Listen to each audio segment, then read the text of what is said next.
from Hammersmith and Fulham Council, Yeah. talking about the progress we've made as a council on the climate emergency, and what more we can do to accelerate action to net zero. So thanks, Jim. Perfect, thanks so much, Hope.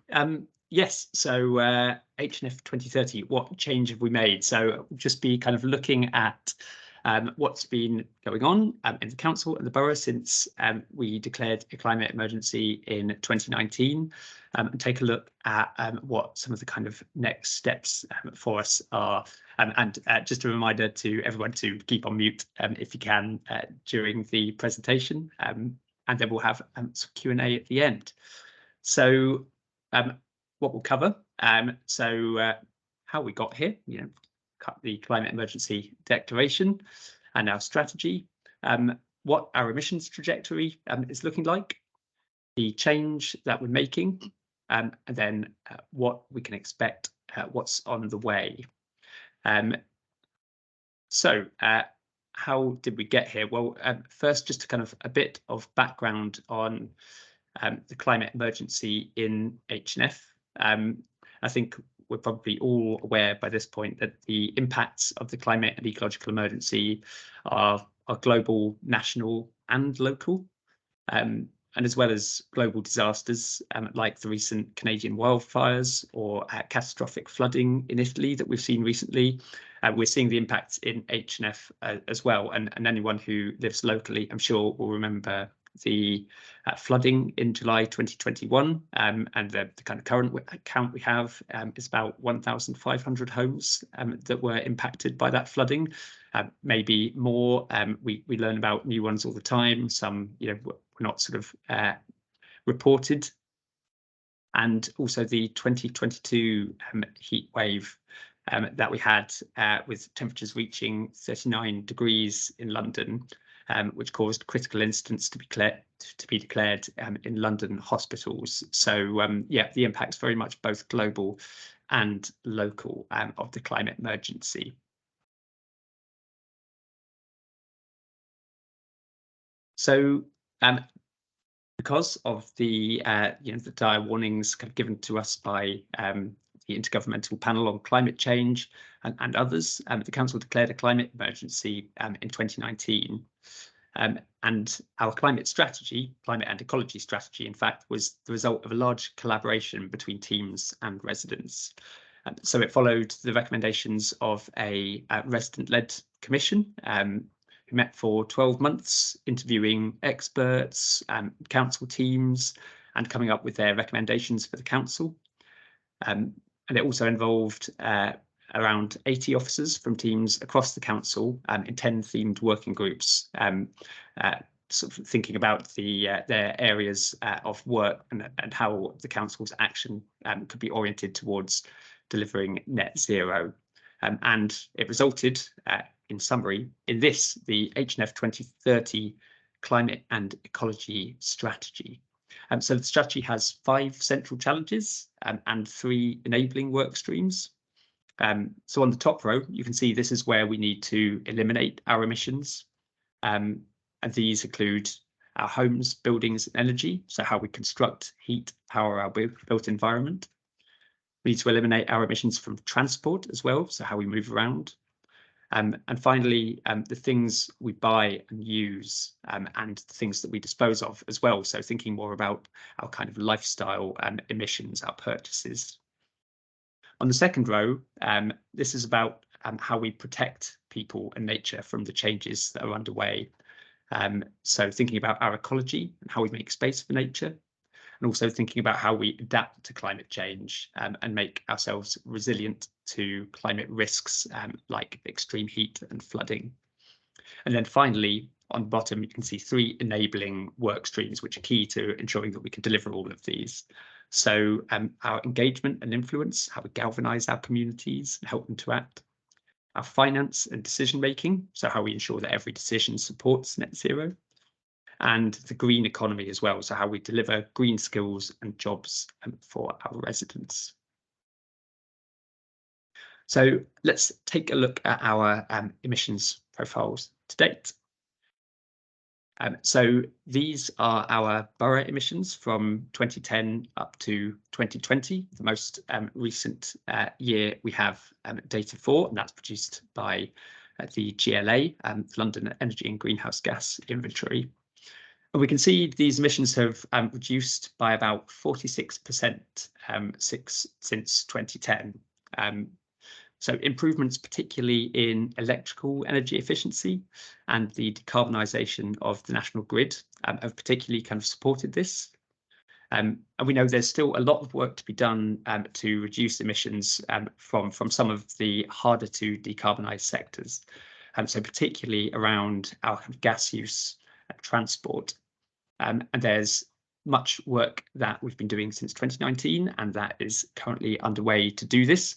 I won't dwell on the actions in very small text on the right-hand side on this screen, because we'll come on to those in more detail in the coming slides. But these slides will also be available on YouTube as well, so you can kind of have a look at them at your own leisure later on. We also measure our council emissions since 2019, and these have reduced by about 13% since the baseline year of 2019 up to 2021. And these kind of follow a similar pattern of reducing electricity emissions, partly due to sort of major programmes we've had, like LED replacements of our street lighting, and also across our housing estate. As well as the decarbonisation of the national grid as well. We've also seen some kind of further reductions from our initial transition towards an electric fleet. So that's currently some 20% of our fleet that have been replaced with electric vehicles. So we've delivered the kind of quick win and kind of high return areas, the actions that we can kind of take straight away. And much of our work has been to prepare for the decarbonisation of the more challenging areas of these footprints over the coming years, such as gas use in homes and offices. And again, we've got some sort of text on the right about this, but we'll dwell on this in more detail in some of the coming slides.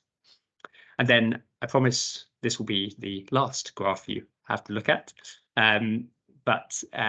The final area that is just kind of worth thinking about as well is what we could refer to as our lifestyle emissions, or as they're sometimes called consumption-based emissions. So there are also emissions that we effectively kind of import as residents and consumers through all the things that we do outside the borough as well as inside it, through all the things that we buy that were produced elsewhere, for instance. So if we kind of look at this footprint, it has also been reducing at slightly less of a fast rate. And if we kind of look at the consumption-based footprint, it adds about another kind of 40% again to our emissions. So really important to think about those kind of additional lifestyle areas that don't necessarily contribute to our energy use in the local area, but do have massive impact on emissions worldwide. And some of those kind of key areas are around our diets, flights and travel outside the borough, and all of our kind of purchases, particularly of more emissions intense sort of categories of items. So things like clothing, furniture, and smart devices like phones and laptops as well. It's important to note this is the sort of average emissions footprint for a resident, but of course this will vary massively, and we can kind of remember that about half of people in the UK don't fly in any given year. So in fact, residents who are taking multiple flights a year will have much bigger footprint than this. So what's the change that we've been making as a council? I'll just start with some of that enabling work about how we're kind of getting the basics in place. So a key element is about how we make low carbon decisions. One of the ways that we're doing this is by including climate implications on all of our key decisions. So any sort of key decisions that Cabinet consider now have climate implications as part of that process. We've brought in a low carbon procurement policy in collaboration with other West London boroughs as well, and the rest of London is looking at what we're doing and kind of looking to have an aligned approach on this too. So now we evaluate all of our tenders against their alignment with net zero. We're also exploring minimum standards that we can ask for from our suppliers. And our pension fund as well has been actively divesting from fossil fuels since 2018, now has one of the lowest fossil fuel exposures in the country. So that's a chart of the tons of CO2 per year from our pension fund. So that's on a kind of continuing journey downwards. Another really kind of key part of kind of getting the basics right is about bringing in a low carbon culture. So one of the kind of key recommendations from our resident-led climate commission was about how we engage others on the climate and ecological emergency. So starting with ourselves and our own organisation, for our staff, we've brought in climate and ecological literacy training, and that's something we're going to try to sort of develop in a format that we can then share with others as well. And starting a climate network as well of staff who are keen to kind of make those changes in their own area and be champions for this agenda. And it's about engaging our community as well. So this is part of it, running climate cafes and events. We have our Climate Connects newsletter, and I think some of my colleagues will drop a link to that in the chat later on if anyone isn't already receiving that. But also running things like climate and ecology festivals, as we've done this week. We had our climate summit last night in Shortlands, our office, and running our Climate Alliance, a group of local businesses and organisations sort of committed to helping each other on the way towards net zero. So moving on to the action that we're getting underway. Starting on how we're decarbonising energy, so thinking about those areas like our electricity and heat use. So retrofitting buildings is one of the biggest challenges we have in the borough. Buildings represent about 80% of the kind of local territorial footprint. So we've got retrofit strategies, which are in development at the moment for both our housing and corporate portfolios. And those capital programmes and projects are now getting underway. So we have a £106 million housing retrofit programme signed off by Cabinet, and the first kind of projects are kind of getting underway for those. So we've imminently got 470 homes due for upgrade with energy efficiency measures using £5.1 million of grant funding, recently won by Hammersmith and Fulham. And we've begun to roll out heat pumps where feasible as well. So we have these in 3 corporate buildings now. And we've got, of course, our massive ground source heat pump for the Civic Campus underway in installation at the moment. We also have hybrid heat pumps now in place for 2 housing blocks and planned for a further 3 blocks. We've got feasibility studies being carried out to retrofit all of our council-operated buildings. And we're also running some innovation pilots as well. So the key one we have at the moment, which we'll complete later in the summer, is our Energy Sprong whole house retrofit for some of our homes in the West Kensington estate. And that's a picture of some of the design there. And effectively, what this will lead to is an energy positive home where it produces more energy renewably than the home actually uses, so contributing kind of back to the grid. And then it's also about how we can enable renewable energy as well. So one of the things that we're working on at the moment is a clean heat master plan for the borough. So that will be looking across the borough at the opportunity for district heating networks. So a way of supplying clean heat efficiently and switching over from gas heating to renewable heating en masse. One of the things we were pleased to be able to host last night was the launch of Hammersmith and Fulham's first community energy company. And again, hopefully that's something that colleagues can share a link to in the chat. So that will be putting renewable energy on local buildings, and all residents will be able to either become a member for £1 or to buy a stake in that as well.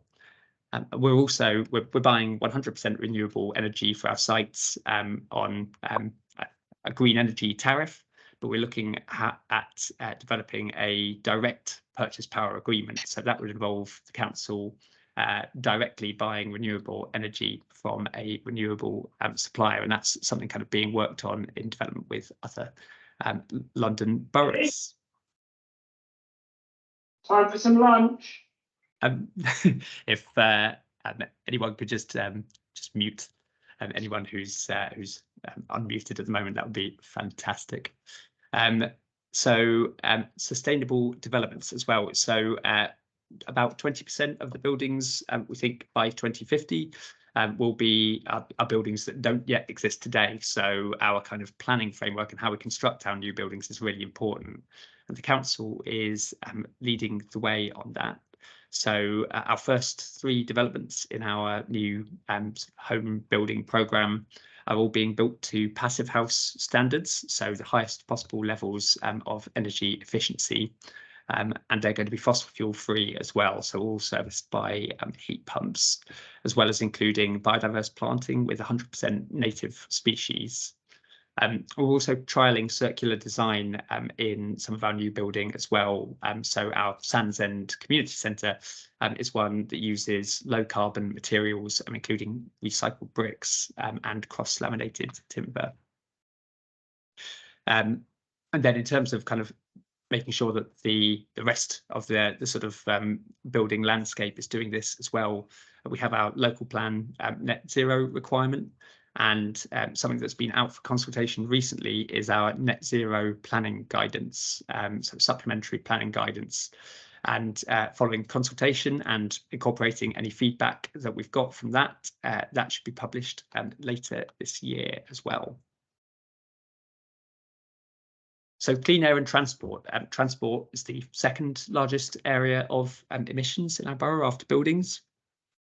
So in terms of reducing traffic, we've rolled out our South Fulham clean schemes, which are reducing emissions by about a tonne a day in those areas. We're also developing a School Streets Plus programme in conversation with schools at the moment, so we'll be seeing more of that later in the year as those get developed. And of course, we have vehicle sharing schemes as well, including e-van sharing schemes and e-cargo bike sharing schemes. We've been supporting active travel. Our Safer Cycle pathway at King Street is probably the one most well known to people. And there are also lanes on Uxbridge Road, Hammersmith Road that have been developed. And we've rolled out cycle parking infrastructure, including hangars and the Hammersmith Broadway Cycle Hub, as well as cycle support, including things like Dr. Bike and Try Before You Bike schemes as well. And then finally, for those remaining vehicles on our road, we need to be getting those to an electrified sort of state. So we've got one of the densest charging point networks in the country with 2,541 charging points installed so far. And our council fleet vehicles are now replaced with electric vehicles by default. So that's currently up to 20% of our fleet at the moment. And so you'll remember the third area that we need to reduce emissions from is all the things that we buy and use. So the circular economy is about how we reduce our waste and reduce our reliance on extracting new and non-renewable materials. So first area that we're trying to do this is by enabling our residents to do more like repairing, sharing and reusing. So we have repair events, monthly electricals repair events at the moment in the Livat Centre. And I believe textiles repair events are starting up there as well. We're encouraging sharing by supporting a library of things, also in the Live Out Centre to open, and we hope we'll be seeing more of those as time goes by. We have our Nourish Hub in the north of the borough, which uses surplus food to reduce food waste and offer pay as you can community meals for people in that area. We're also looking at increasing the materials that we collect for recycling. So we've got our food waste trial that's been in place for some time now and will be rolled out shortly to street properties across the borough. And then we're looking at how we can incorporate the circular economy into our own procurement as well as a council. I already mentioned the Sands End Arts and Community Centre. So that was quite an innovative piece of circular design for a building involving low carbon materials and reused materials. And we're looking at incorporating, along with other London boroughs as well, a low carbon food policy into our procurement as well. So ensuring that we're reducing our waste from food and choosing ingredients that are lower carbon and having sort of targets to 2030 for that. So as you'll recall, the second sort of line of our climate strategy was about how we protect people and nature from the changes underway. And one of the kind of key ways that we are doing this is by greening our borough. So in terms of our own sites, we're trying to green these wherever possible. We've got 3 tiny forests planted to date. So you may have seen these in Ilbrook Common, Hammersmith Park. These are 600 trees planted in the area the size of a tennis court. And we've got 2 more of these, I believe, due by the end of 2023. We're also greening highways and housing grey spaces like verges and bin sheds. And we're looking at how we can prioritise native species in all of our council planting as well to support local biodiversity recovery. But we want to support residents to do the same. So we had a biodiversity commission where our residents got together and told us about what they kind of want to see in terms of nature recovery in the borough. We've given away 470 native trees so far for residents to plant in their gardens or any other spaces they might be able to. We're certainly going to continue doing that, as well as kind of things like seed giveaways as well. Very closely linked to greening is adapting to climate risks. So things like overheating risk, which the borough is quite prone to, being very densely built, and surface water flooding as well. So our Victorian sewers, as we've seen, are unable to cope with 21st century population size and downpours. So all of our highways projects now look at opportunities to depave and green the grey and incorporate sustainable drainage. So we've converted about 41,000 metres squared of highway to date to drain sustainably. So that's a combination of conversion into green space, which retains water, or into other forms of permeable surfacing as well. And again, we want to support residents to do the same. So we've got a community depaving scheme, which will be rolled out. So we're using our highways contractor to where we're doing our own sustainable drainage projects and also supporting people to depave their driveways. And we're also identifying warm and cool spaces for the winter and summer months where people can escape from the heat, as well as running exercises along with our kind of various borough partners, things like Blue Light Services and the Red Cross, to plan for extreme weather events and make sure that our most sort of vulnerable people are being protected. Finally, what's on the way? So our priority programmes for the next year or so, so the 6 areas we're kind of concentrating on to achieve the maximum impact, are retrofitting our council housing, so getting our £106 million programme underway, supporting private homes as well, And we're doing that by setting up an energy efficiency task force, which will help residents navigate the range of support that's available. It can be quite a kind of complex system of different supports for different kinds of eligibility. And we'll also be offering energy efficiency grants for fuel poor households and for SMEs as well. Retrofitting our corporate buildings, so completing our town hall retrofit and continuing our programme of feasibility studies for all of our operational sites. Our cleaner neighbourhoods, so we're reviewing our approach to that at the moment to ensure that our programme is successful and delivered in the way that residents want to see. Completing our energy master plan to give us and our residents and our developers certainty about what kind of clean energy infrastructure we expect to see where over the coming years and decades, and identifying the sites for district heating networks. And then finally, adaptation and ecology as well. So we'll shortly be undertaking a full climate risk assessment for the borough and continuing to roll out greening and adaptation, including the Wormwood Scrubs plan, which of course is our largest green space in the borough, as well as community depaving schemes, tiny forests and free tree giveaways. So I suppose just one sort of final slide to end on for me before we go to Q&A. It's just a reminder that we need all of our residents and organisations help to get to net zero.